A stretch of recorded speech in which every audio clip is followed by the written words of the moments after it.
2 years का आपका diploma होता है, ठीक है। एंड देखिए पहले की बात कुछ और थी। पहले बहुत सारे डीजीओ करके ना लोग मतलब सक्सेसफुली चीजें हो जाती थी। अगर तो आप गवर्नमेंट सर्विस में एंड गवर्नमेंट सर्विस के थ्रू आप जाना चाहते हैं, है ना, डीजीओ में, तो then it's totally different thing. क्यों?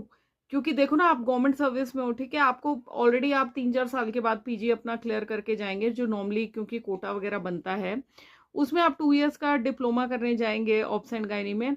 एंड उसके बाद जब आप आएंगे ना वापस, आप किसी भी एमएस जो होंगे गायनी में, आप उनके साथ जब काम करेंगे ना, तो आपको एक्सपीरियंस, हैंड्स ऑन एक्सपीरियंस मिल जाएगा। एंड ठीक है, एंड पेशेंट्स इतने ज्यादा क्राउड होता है ना कि आपको इतना ज्यादा काम करने को मिलेगा, और जितनी ज्यादा आप सर्जरीज करोगे, जितना पेशेंट को कट करोगे, तो उतना आपका एक्सपीरियंस बढ़ेगा, ठीक है।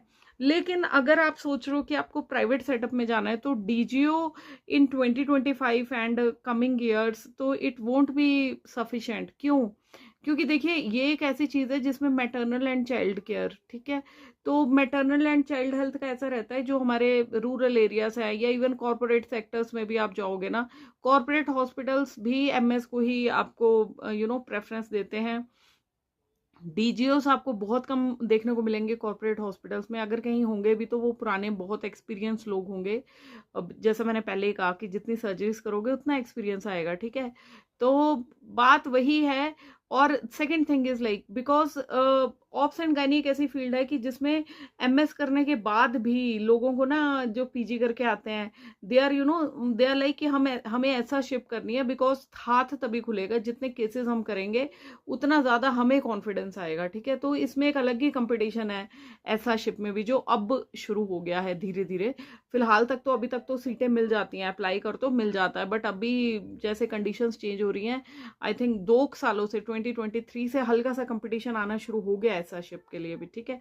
बट जैसे जैसे नए कॉलेजेस खुल रहे हैं, तो ऐसा शिप मिल जाती है।